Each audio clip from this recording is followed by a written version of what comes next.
जैसे normal AC में जब हम चालू करते थे तो क्या होता था कि 3 मिनट के बाद एसी की सप्लाई आउटडोर के लिए निकलती थी, जिससे जो है डायरेक्ट कंप्रेसर चलने लगता था। तो उस कंडीशन में होता क्या था, अगर जो यहाँ पे वायर कट हो जाए या कंप्रेसर फेल भी हो जाए तो भी सर्किट को यह लगभग सभी सर्किटों में ऐसा था कि वो इससे मतलब नहीं था कि कंप्रेसर बाहर का चल रहा है कि नहीं, कूलिंग हो रही है कि नहीं, वो चलता रहता था। तो उस त्रुटि को, जैसे कि आपको मालूम होगा कि हर बार हर साल कंपनी उसमें कुछ न कुछ बदलाव करती जाती है।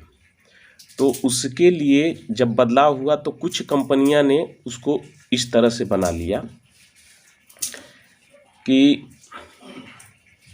जैसे पैनासोनिक में ये रहता है कि अगर जो स्टार्ट आप किए और स्टार्ट के बाद 3 मिनट चलने के बाद कंप्रेसर, अगर जो इंडोर में यदि कूलिंग आती है तो सेंसर पे प्रभाव पड़ेगा, उसका जो रूम सेंसर होता है उस पर प्रभाव पड़ेगा या कॉइल सेंसर में प्रभाव पड़ेगा। प्रभाव पड़ने का मतलब है रेजिस्टेंस जनरेट होगा, या तो ज़्यादा होगा या तो कम होगा। वो अलग अलग कंपनी अलग अलग ढंग से सेटिंग कर सकती है, उसकी बात मैं नहीं करूँगा यहाँ पे। तो वो बंद हो जाती थी, तो वो आपको आइडिया लगाना पड़ता था।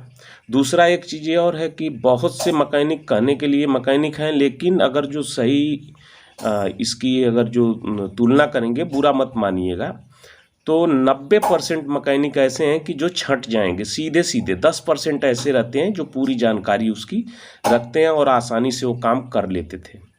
तो अभी के समय में क्या हो गया है, और इसके लिए लोग इन्वर्टर का नाम सुन करके भाग जा रहे हैं, यानी हाथ लगाने से डरते हैं। कारण क्या है? क्योंकि जानकारी का अभाव है, और कहीं पे भी ट्रेनिंग के नाम पे आपको लूटा जा सकता है। ऐसा नहीं है कि सभी ट्रेनिंग सेंटर ऐसे हैं, नहीं, मैं ये कभी नहीं बोलूँगा, क्योंकि कुछ लोग बहुत बेहतर काम करते हैं और कुछ लोग सिर्फ अच्छा सेटअप और सब ये बिल्डअप कर लिए हैं और उसके वजह से पैसा जनरेट करने के लिए। चलिए, तो अब भी कैसा हो गया कि ये मेन एसी तो आ ही जाएगा।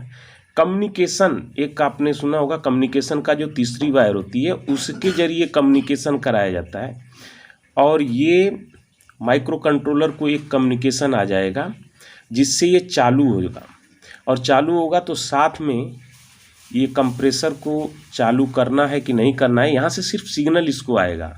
फर्स्ट स्टार्टिंग मतलब एक तरह से समझेंगे तो फर्स्ट स्टेप सर्किट का first step, second step, third step, आइया इसको बोल सकते हैं कि first generation, second generation, third generation, fourth, 5, 6, 7, अभी बहुत कुछ आ सकता है।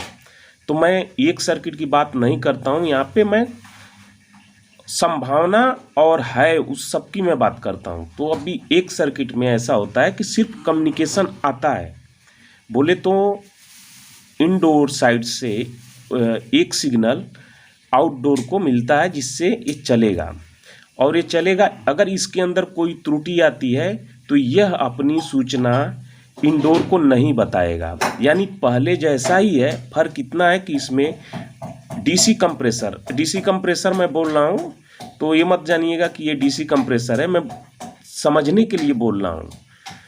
तो इसको जब ये सप्लाई अगर मिलेगी, ये चलेगा, कुछ प्रॉब्लम रहेगी तो ये खुद ही इसको बंद करेगा। ये सेल्फ स्टार्टेड एक तरह से समझ लीजिए रहेगा। सिर्फ एक सिग्नल इसके अंदर इनपुट आएगा, यानी कम्युनिकेशन का, और ये अपना स्वतः काम करेगा।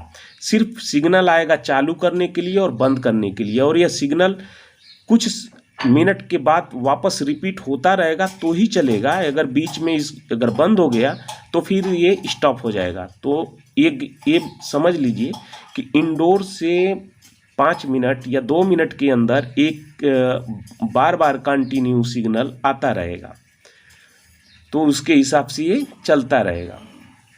एक तो ये हो गया। अभी इसमें और इम्प्रूव कर दिया गया। अच्छा, इसके साथ साथ एक और चीज़ है, इसमें ये चालू होगा तो मैं बोलता हूँ बार बार कि ये 3 मिनट के बाद बंद हो जाएगा। क्यों?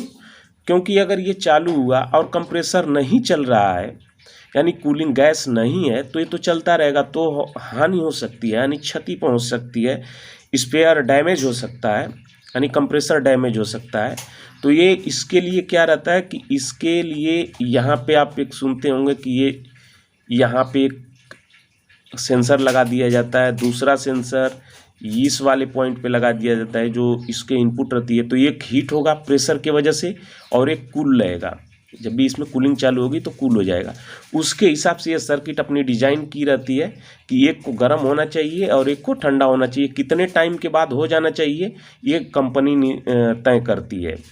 और एक फ़ैन का तो अभी बहुत से में एसी ही फ़ैन लगा हुआ है, तो इससे कोई फीडबैक की ज़रूरत नहीं है, पंखा नहीं चलेगा तो भी चलता है।